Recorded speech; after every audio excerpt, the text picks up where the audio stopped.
Good morning, everyone. A very warm welcome to the session on My Earth, My Responsibility. I am Dr. Deepthi from Mahindra University. So I've been working in Mahindra University since 2 years.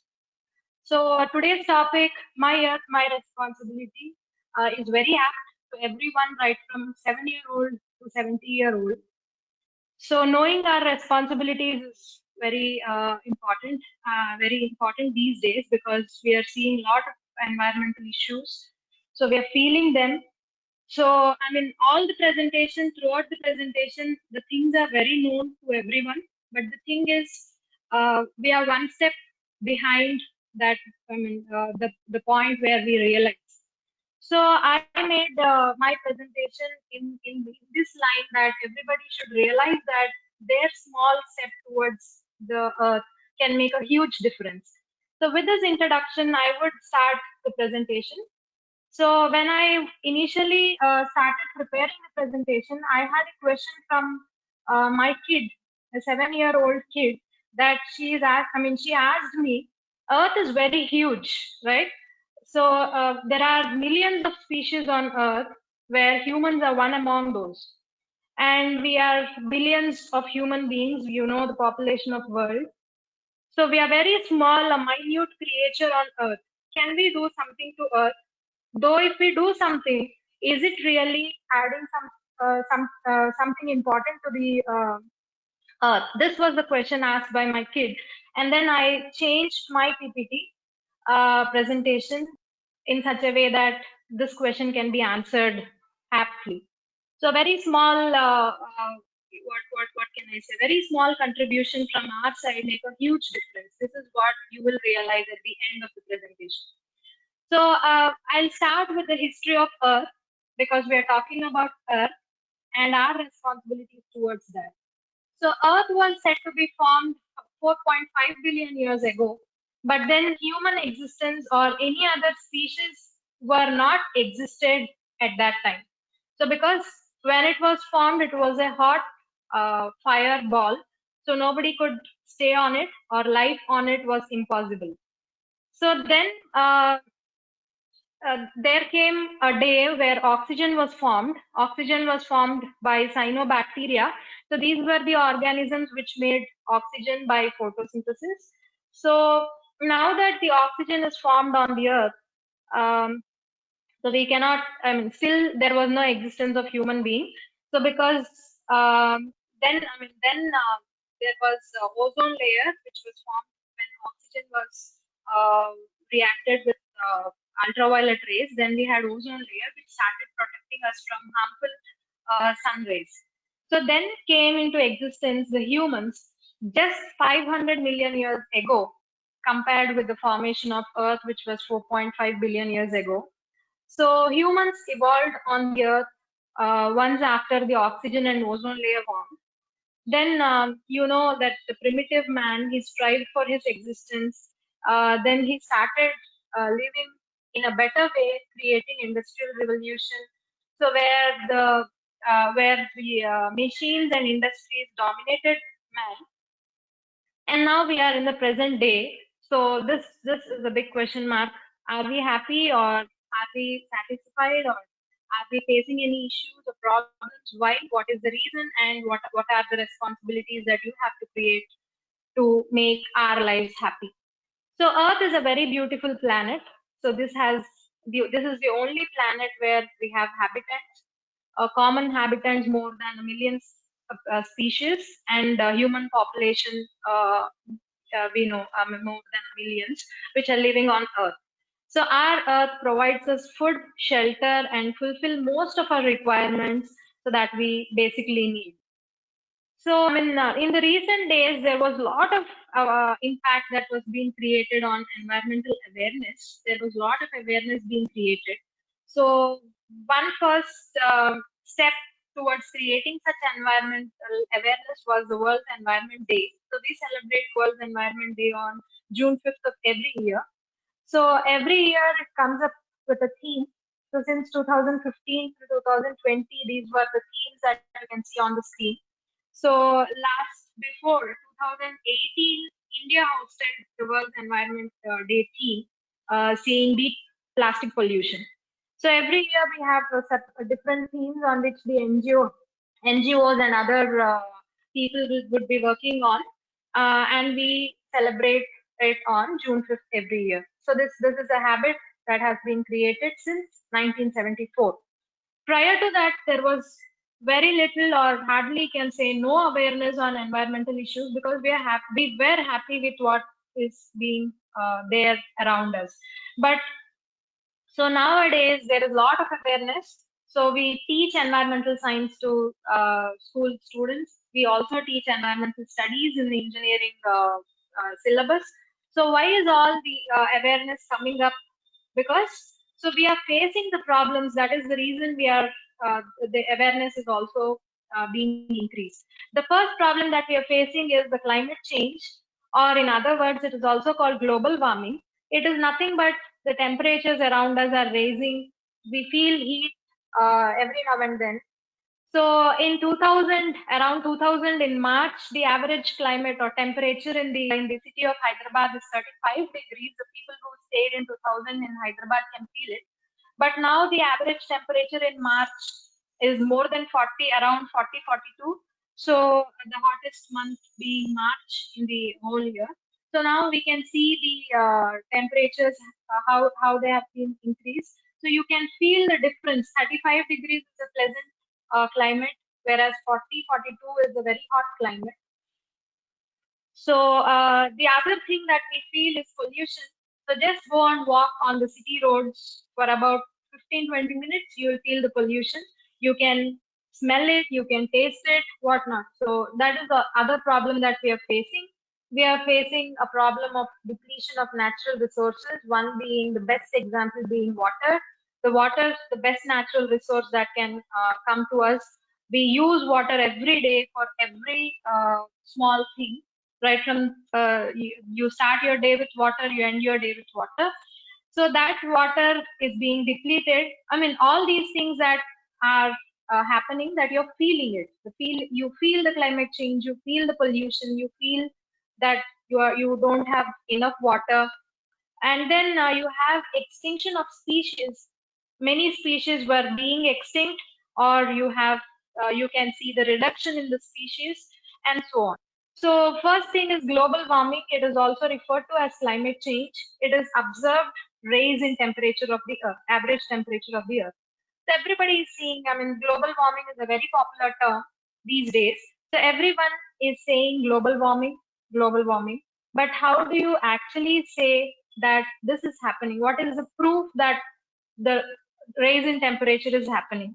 So there are key indicators. These three indicators tell us that global warming is occurring.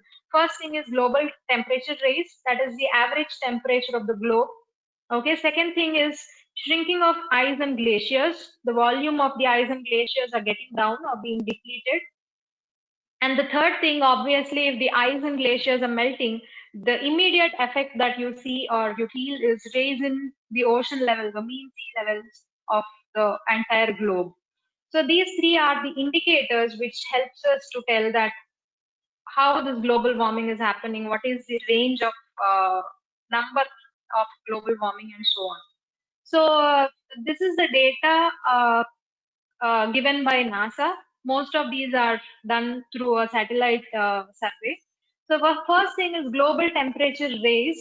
So that is for year, you can see from 1880 to 2020, I mean, how the global temperature is increasing.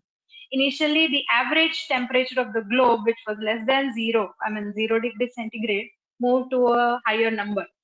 So this is one proof, visual proof that you can see that the temperature is rising. The other thing is shrinking of ice and glaciers. So this is one picture which shows you the ice is melting. The area of ice, that million square kilometers of glaciers are depleting at a rate of 13.3 per decade. So for 10 years, you can say that the ice is melting. So this is the other part of the ice and glaciers, the Greenland, Antarctica, Mars, ice and glaciers. Even this is depleting or reducing per decade. Then you have Greenland mass variation since 2002. So you can see this also is depleting at some rate. So then, because of the depletion of this ice and glaciers, you obviously feel the rise in mean sea level. So you can see this is increasing 0.4 mm. This is also per decade. So now, what is climate change? How is this happening? What is the phenomena behind this? To understand that, we should know a small concept of greenhouse theory. So this will be taught for grade 7, grade 8 students. So what will happen is the Earth absorbs sun rays from the sun. So some rays are absorbed by the Earth, partly it is transmitted back to the atmosphere, and in that process, some amount of heat is trapped by greenhouse gases. So that heat is increasing the temperature of the globe. So what are the greenhouse gases? So these are the greenhouse gases: water vapor, carbon dioxide, methane, nitrous oxide, chlorofluorocarbons, and so on.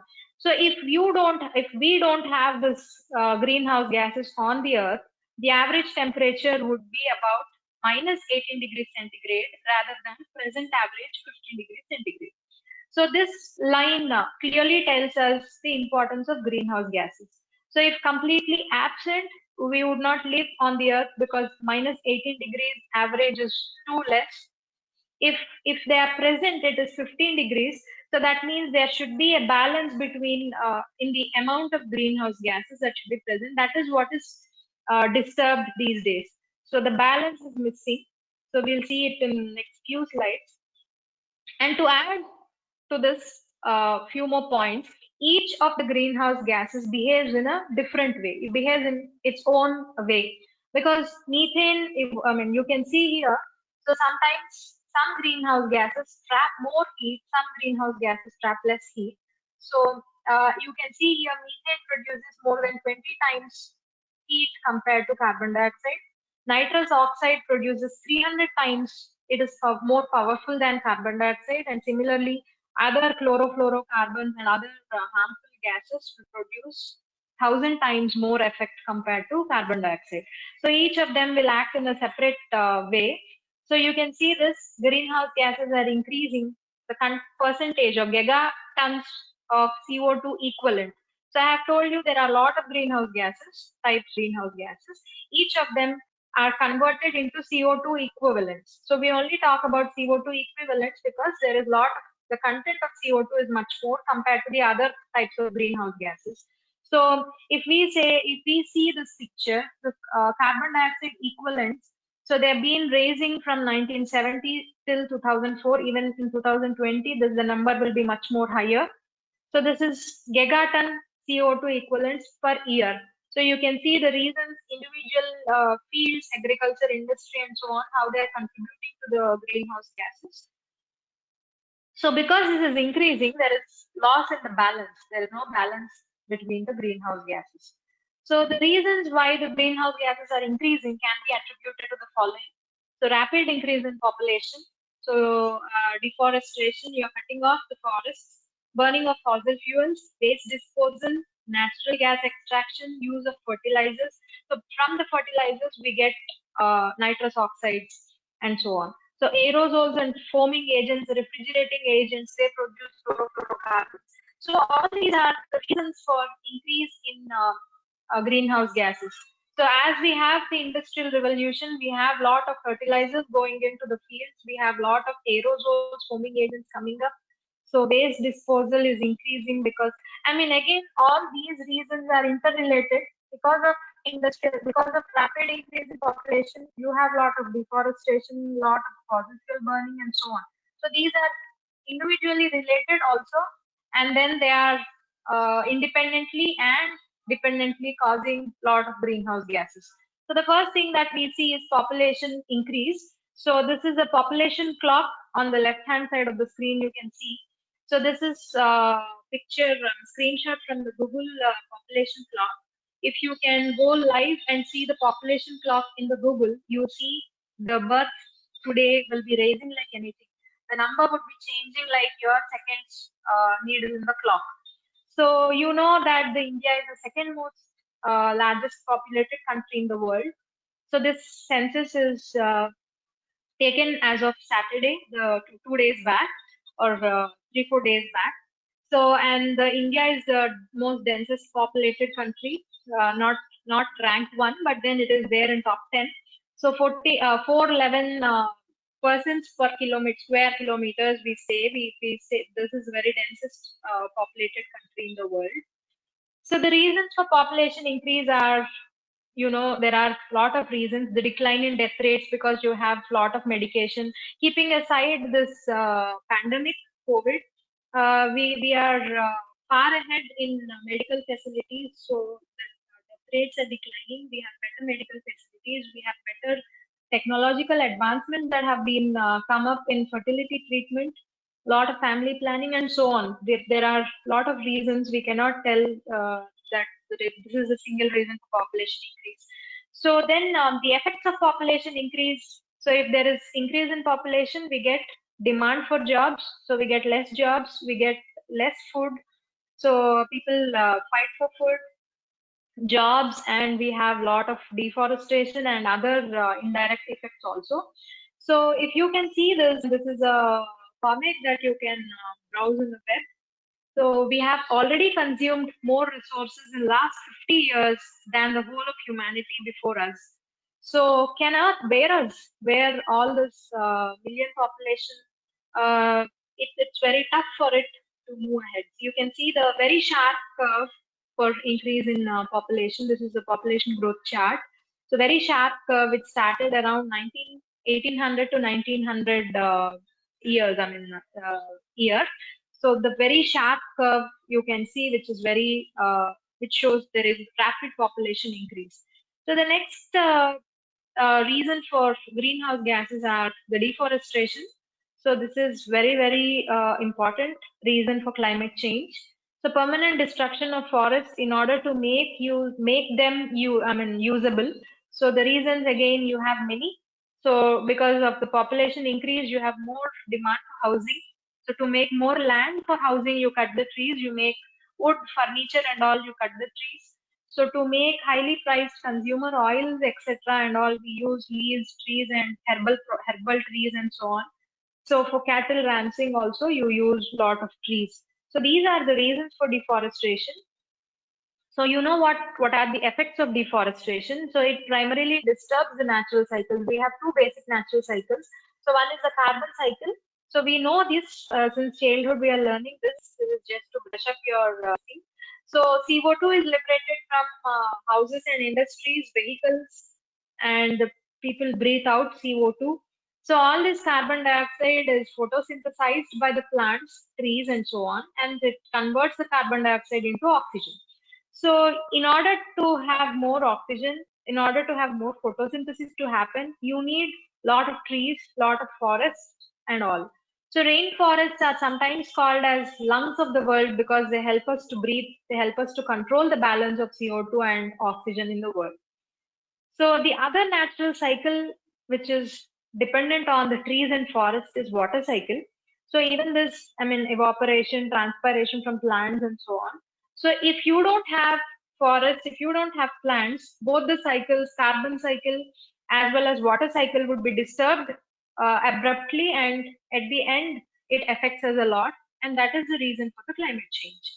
So to stop this, or to make the balance of, or to maintain the balance of carbon dioxide and oxygen, we have to save trees.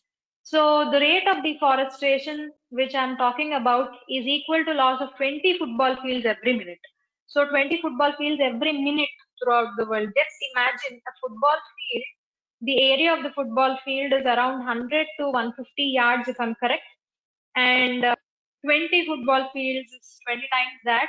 So every minute we are losing that much amount of forest, which is very bad, which is very what do you call not good to hear, kind of thing.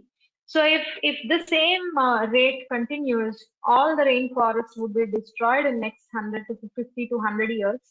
Okay, and so if the same continues, you don't have oxygen to breathe, you don't have the balance between these things. So please save trees, please plant trees. So the other important issue is burning of fossil fuels. So these are the fossil fuels, coal, oil, and natural gases. So these are natural because they are formed naturally from the extent of humans or extent of species from million years ago. So these are fuels because they release heat when they are burnt. So we use them for making electricity. We use them for generating heat, fire, and so on. So all these are non-renewable. You cannot get them back. So once spent is spent. That's all. You cannot get them back. So they are very important that we preserve the fossil fuels. So you burn 1 ton of coal, you get 2000 kilowatts hours of electricity. So at the same time, you generate 2.86 tons of carbon dioxide. So I mean, it's already generating carbon dioxide. On the other hand, you are losing the natural non-renewable resources like coal, oil, and natural gas, and so on. So the other reason for this is waste disposal. So we can categorize the waste into organic and inorganic. Both of them are equally harmful. Organic waste release carbon dioxide, directly releases carbon dioxide into the atmosphere. When it decomposes, you get the rotten smell, that is methane. So it liberates methane, it liberates carbon dioxide if you just leave it.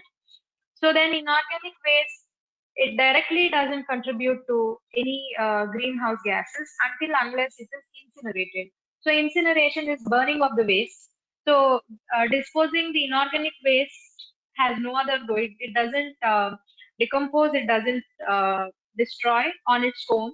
So you have to do something. If you choose incineration for waste disposal of inorganic waste, it liberates a lot of carbon dioxide again.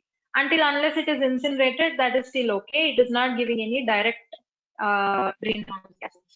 So as we can see, so 2.12 billions of waste is being generated globally every year. Every year you get 2.12 billion tons of waste. So a study says that 99% of the waste of the things that you buy are being trashed within 6 months. So within 6 months, we're trashing off the many things that we're buying. So those are creating waste, either organic or inorganic. So far we have discussed the reasons behind increase in greenhouse gases. One being population increase, the other one is deforestation, then burning of fossil fuels, then waste disposal, and so on. So now it's time to see what are the effects of this climate change, or what are the effects of increase in greenhouse gases. The first effect that would be felt will be freshwater resources. So I mean, this shows a world map where the risks involved were written. So some places you get decreased snowpack, some places you get water shortages, some places you get changes in precipitation, drought, and many more things may happen. So the other immediate effect would be ecosystem change in the ecosystem, or change in the balance of the ecosystem. So I mean, even the effects were written in each place. Somewhere you may have species extinction. Somewhere you'll have loss of species, changes in biodiversity, and so on. So this, I mean, in a similar way, you can have a look at the impacts on food and forest. So some place you may have increase in yields, some place you may have reduce in yields because of the climate change. So you have impact of coastal areas where you have uh, where you can see the coastal cities would be completely submerged in water after a few years because of rise in mean sea level. So there may have severe storms, there may be floodings at some places, population may be at risk, and so on. So then you have effects on industry and society. So you have impacts on tourism, you have impacts on other industries and societies because of change in climate. So then you have impact on health. So because of all these things, obviously health would be disturbed. Some places may experience the heat waves, some places may experience diseases, and so on.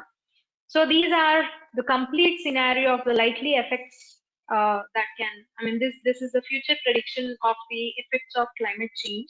So throughout the world.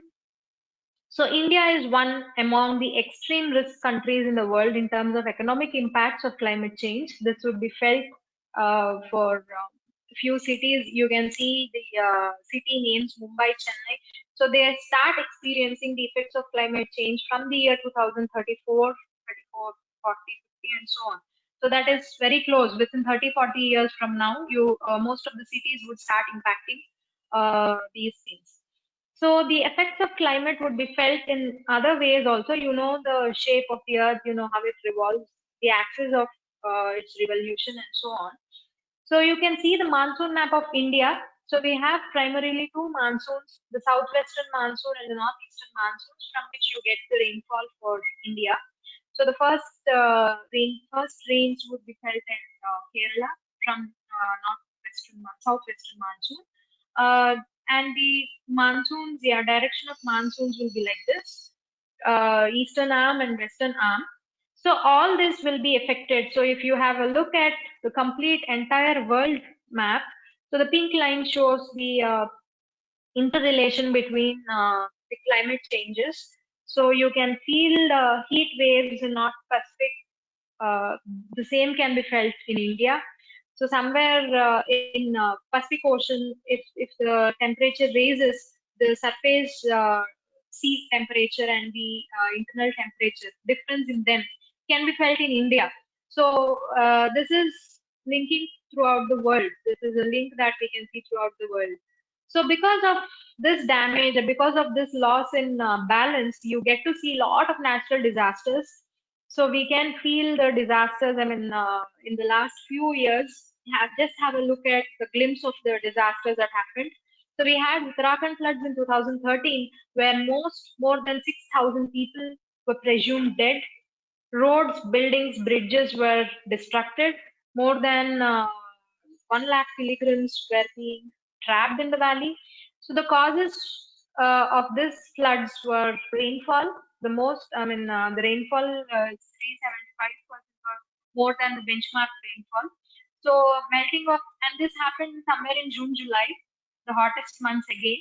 So the melting of Cholabari Glacier, eruption of Mandakini River. So all these three in a combined manner affected Uttarakhand a lot.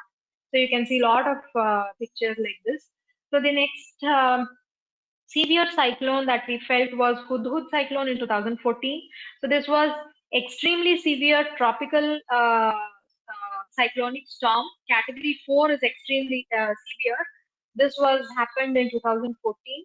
The most affected cities were Vishakhapatnam and the eastern belt of Andhra Pradesh. So the highest winds that were experienced were 185 kmph. It lasted for 3 minutes, and 215 kmph lasted for 1 minute. So this damaged the city of Vishakhapatnam. The damages were estimated to be so and so many crores. So 124 deaths were reported. So the key important thing that about this cyclone is, unlike most of the storms, Hudhud is the only one whose remnant was felt in Himalayas. So that occurred in the southern part of India, whose effects were felt even in Himalayas after 1 week or so. So that was that strong. The cyclone was very severe, and that affected the coastal belt of southern India very badly. So these were a few pictures of Hudhud, and then in the very immediate year we had Chennai floods. So this is again, I mean, normally Chennai receives rainfall from northeastern monsoons, unlike the coastal belt. So more than 500 people were reported dead. 18 lakh people were displaced. Damage range caused was 200 billions to 1 trillion. So this was attributed to El Nino. So El Nino, this is what I was trying to explain you in the previous slide where I have showed you the world map. The changes in the temperature in the Pacific Ocean were felt here in Chennai. So that is called El Nino, which is attributed to change in surface temperatures of oceans. So you can see the pictures which affected worstly in the Chennai, and these are to name only few. So others you have lot of things happening every now and then every year. So Indian Ocean is one of 6 major cyclone-prone regions. So on an average, about 5 to 6 tropical cyclones are formed every year in in Arabian Sea and Bay of Bengal, out of which few turn out to be severe and few are less severe. So other effects of climate change, the indirect effect, the first thing is drought and floods that you can see. So then because of drought and floods, you have water and food crisis. You have, if you don't have proper food, malnutrition, it causes diseases, species extinction, it causes diseases. For example, some species are very important. They create balance between us and environment. If they are extinct, that causes disease again. And then you have less yield. So if there is 0.5% change in temperature, you have 50% less yield in rice and 20% less yield in wheat. So again, this causes malnutrition, this causes diseases, problems to humans, and you have wildfires and so on.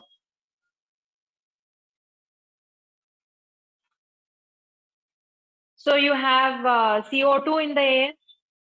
It causes heat, it causes wildfire, it causes wildlife, it affects wildlife, it affects human and so on. So far we have discussed the reasons for climate change, the cause, what will be the effects of the climate change. So now on we would like to see the possible solutions which helps us to reduce the climate change. So the possible solutions would be, the first thing would be green transport.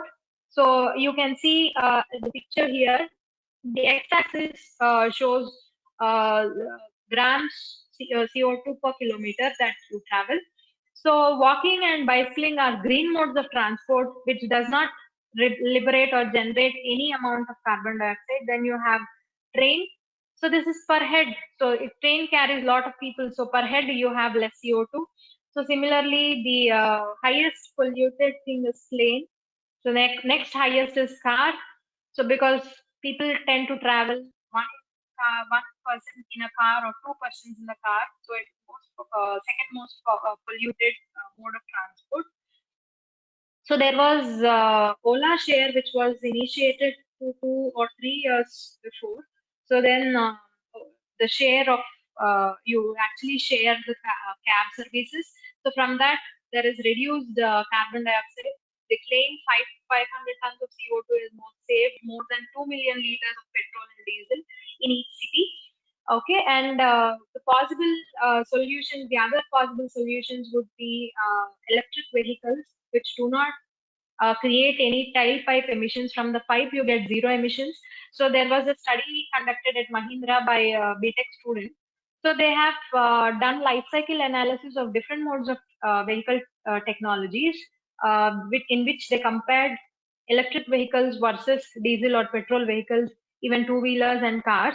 So they have concluded that, I mean, these are pollutant levels, the pollutants which were liberated from electric vehicles, two-wheelers, four-wheelers, and petrol and diesel vehicles. So there is no comparison at all. So uh, you have a lot of difference in the emission of these pollutants. So in the left-hand side table, you can see the table pertaining to electric vehicles, where you have CO2, NOx, SO2, and so on. So on the right-hand side, you can see the emissions created by petrol or diesel vehicles, where you have hydrocarbons, HC in advance, and fuel consumption as well.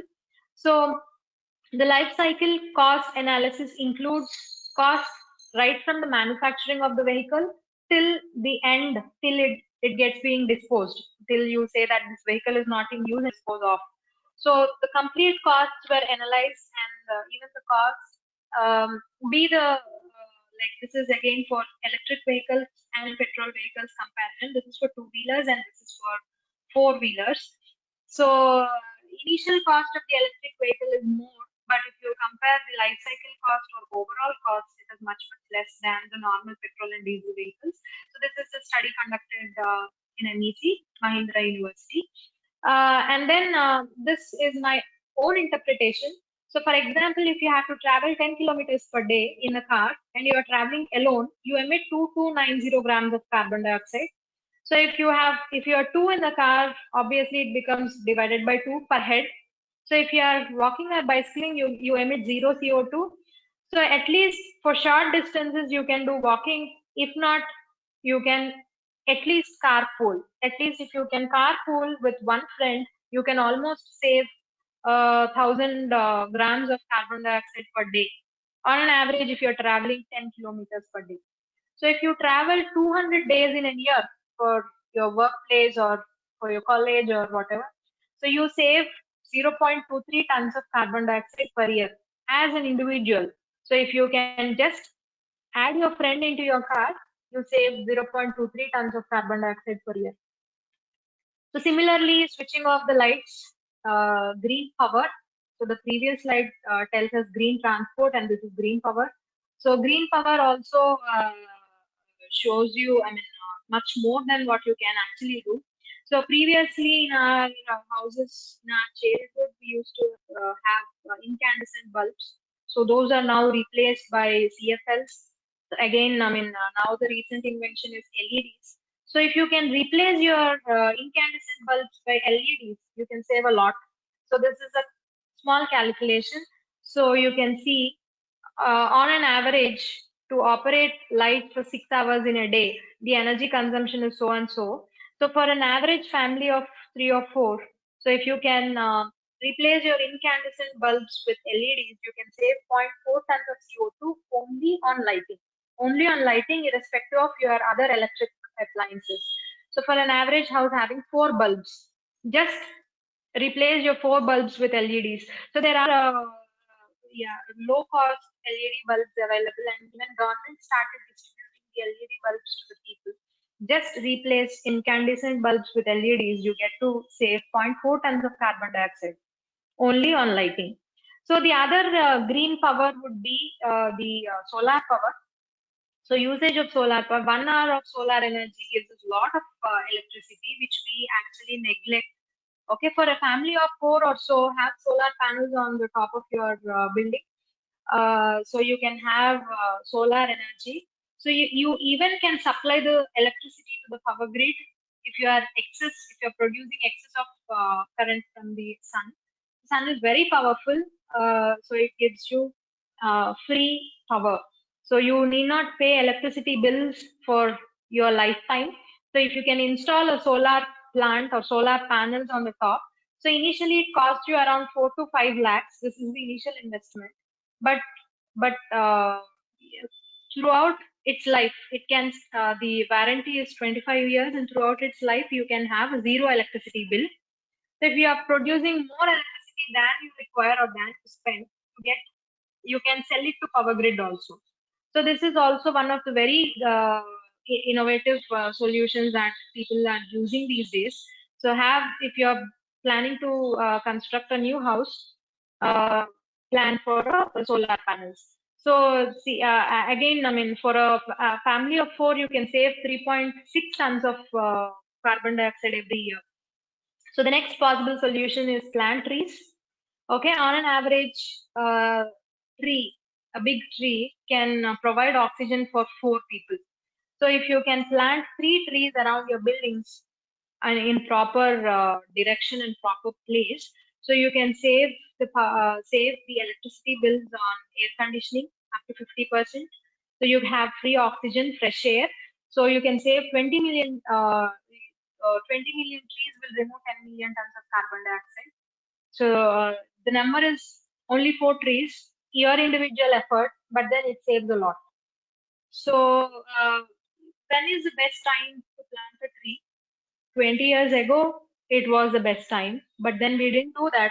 If you didn't do that, please do it at least now. This is the second best time that you can have a plantation. So, I mean, many NGOs are planning the plantation drives and so on. So, the other possible solution is reduce plastic. So again, plastic can save a lot. So per kg of plastic, about 6 kgs of carbon dioxide is created at either during its production or during its incineration. So common plastic carry bag in a household had to weigh 25 grams to 40 grams. So average of 32.5 grams. In other words, 5 plastic bags can save 1 kg of carbon dioxide. So don't use plastic bags, so you're harming the environment. Instead, carry your own jute bags, so you can save 1 kg of CO2 for 5 bags on average. So, at Mahindra University, we follow the complete plastic was banned, either the plastic bags or plastic bottles, the PET bottles. So we have banned the plastic in Tech Mahindra as well as Mahindra University campus.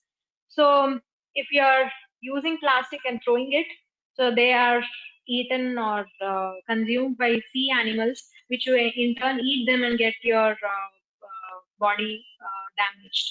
So then the other possible solution is reduce the use of paper. So one tree produces about 8,000 sheets of paper. If you are reducing the use of paper, you are saving the trees. You are maintaining the balance between carbon dioxide and oxygen. So by using 100 tons less paper, you can save almost 1,800 trees. So this is what is the importance of using less paper. So then the other alternative is reduce the fertilizer use. The farmers must be educated, because if you put more fertilizer, it doesn't mean you get more yield. The excess fertilizer will stay in the soil. It produces nitrous oxide, which is a greenhouse gas, which is 300 times more dangerous than carbon dioxide. So then you have the other possible one, the waste management. Reduce the waste, okay, or at least reuse it, or then the other option would be recycling. So the three R's are very important: reduce, reuse, and recycle. The possible waste management solutions can be, if it is an organic waste, the kitchen waste and all can be turned out into manure and can be used to grow plants. So it provides nutrients to plants. The other, this is a study conducted in IIT Hyderabad by myself in my PhD. So the most easy way of throwing out the waste is dumping them into landfills. 53% of the waste are being dumped in the landfills, and 11.7% are being incinerated or burnt, which is very dangerous, and 34% is being recycled. Very less percentage is being recycled. So the only solution is recycling, because the waste disposal takes a lot of land. So and so square kilometers of land is required for dumping your waste, which is equal to the area of Hyderabad, Chennai, and Mumbai together. The area of that three cities in combination, that much area is required by your landfills at the end of 50 years or so. So we don't have that much space. You cannot incinerate it, you cannot burn it. So the only option left is recycling. So the recycling the waste is a proper example. You can, this is the study conducted by myself, where you can use the waste roads again into the roads. So if you see here, these are the types of pavements, that roads that we construct. If you use what you call recycled materials, so road-based asphalt concrete, you only liberate 47 kg per ton of carbon dioxide instead of 200 if you are using concrete roads. This saves lot of carbon dioxide per kg per ton of material. We require many tons to construct 1 kilometer of road. So just switch to recycling or reusing the existing waste materials. You save a lot. You get to save a lot. So this is road-based asphalt concrete, where you're using recycled asphalt and you are saving a lot of kg per tons of carbon dioxide. So I would end the presentation by reminding you few things. The green solutions, where the first green solution is green transport, using your walk or bicycle or electric vehicles or carpooling. So I have told you how much you can save per year. Similarly, using green power, use solar power or use LEDs instead of incandescent, you get to save a lot of carbon credits. So reduce the waste, you save a lot of carbon credits. Reduce the use of plastic. So the small things that you can do, these are very small things that you can do. Plant one tree around your house, or plant one tree somewhere else where you can, not just the planting, but then maintaining it for 7 years is also very important. So if you can change your lifestyle in these lines, you can save a lot in a year. So as an individual also, you can contribute to a huge earth. I think this answers my kid's question of as a small human being, what can we do? So as a small human being, we can do a lot. So I conclude my presentation saying, uh, reminding you a quotation from Mahatma Gandhi, saying from Mahatma Gandhi, Earth gives you enough to satisfy your needs, but not your greeds. So you cannot have more expectations from Earth except just to satisfy your needs. So let's all come together and make a green Earth, green planet. So this is the only small contribution that we can give to our future generations. So with this, I conclude my presentation, and I would like to welcome any questions. Uh, we can have a few questions for the next couple of 15 minutes or so.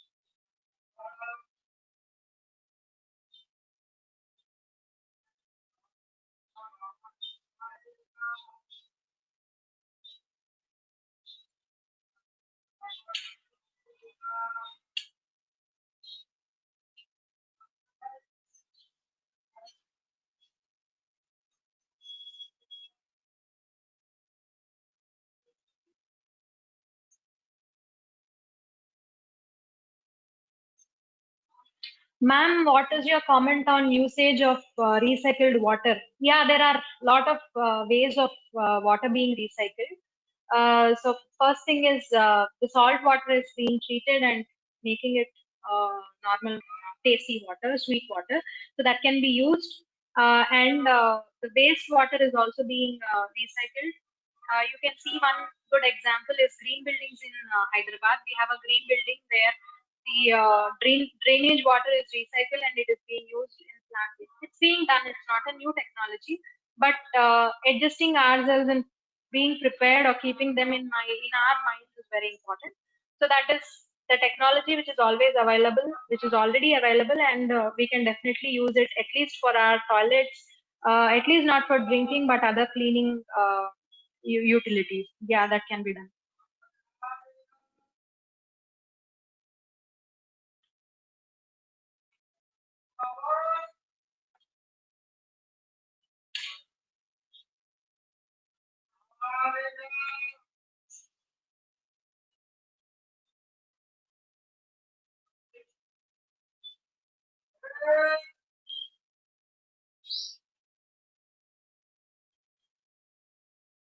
So, any other questions?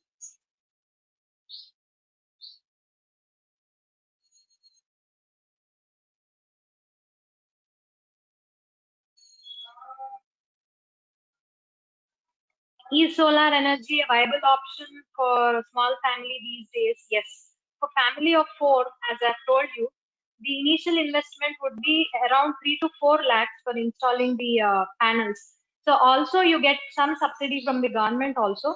So 3 to 4 lakhs if you can invest, I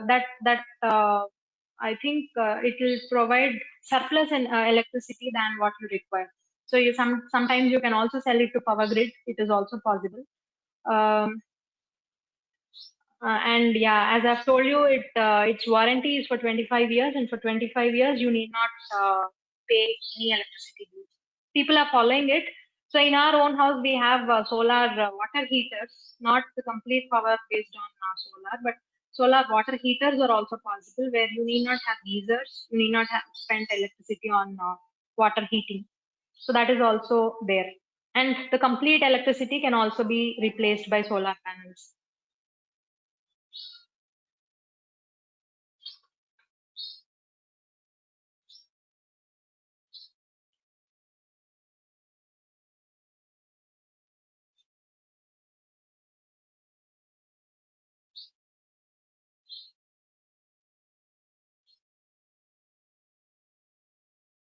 What is your opinion on automatic solar street lights?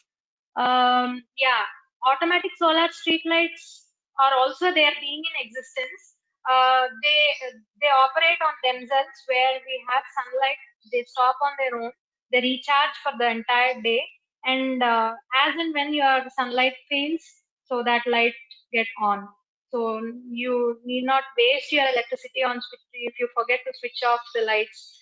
So or whatever, that cannot, that also is a possible alternative. That is already there. That's already being used. Um, Automatic solar power. Consumption of non-veg I or lead to global warming. Share your thoughts on this. No comments on this. Consumption of non-veg or veg. So even veg, I mean, no comments on because there are a lot of debate happening around the world. I don't want to comment. Ocean pollution is also a major threat. Don't you think it is also creating a major problem for humankind? Yeah, of course, this is a good point.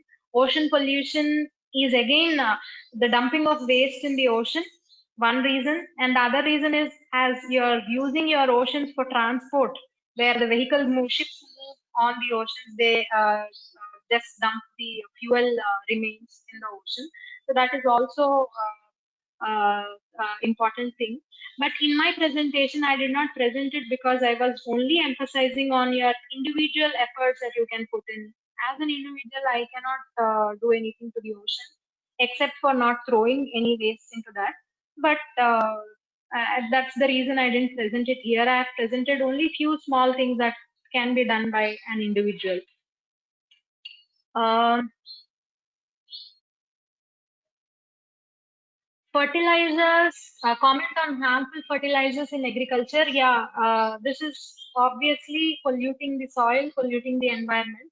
So the thing is, if a plant, a particular kind of plantation requires some amount of fertilizer, say for example 1 mg of fertilizer, and somebody is adding 2 mg, and they think that you get more and more yield, but that is wrong. So whatever the amount of fertilizer is required by the plant, only that can be absorbed by the plant. The rest of it is just being dumped in the soil, and that is liberating nitrous oxide. All the fertilizers are nitrogen-based fertilizers, so nitrous oxide is being generated by using excess fertilizers. So every kind of crop doesn't require a same amount of fertilizers. So one crop requires some less amount, one crop requires more amount. So depending upon the crop, farmers have to be educated. So the people who are doing agriculture engineering and so they can calculate the exact amount of fertilizer required by the plant, and they can train or educate the farmers so that they use only that much amount. Because even though excess cannot be used by the plants, it is just waste and it is being it's affecting the environment. So I'll take a few more questions.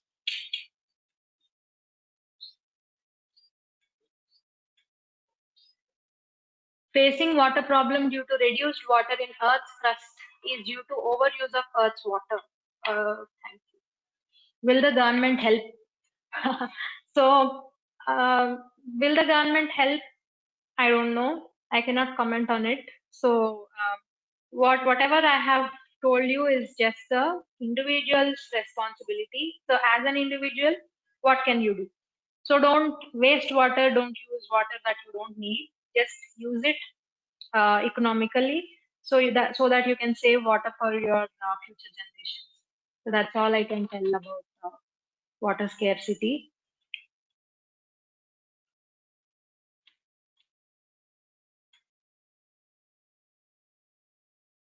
I think if there are other questions, I can answer them in the answer box later on.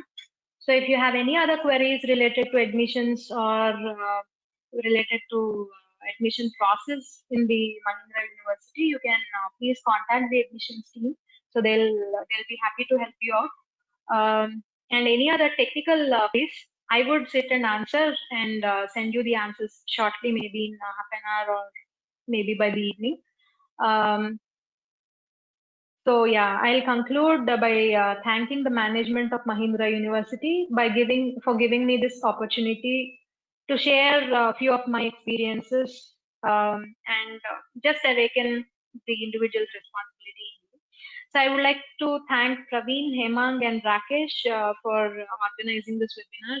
They were behind the screens since 3 or 4 days. They're working hard to make this happen. Thank you, team. Thanks for the management. I thank the director, Dr. Yajlu Meduri, Vice Chancellor of Mahindra University, for giving me such a wonderful opportunity. Thank you. Thank you once again.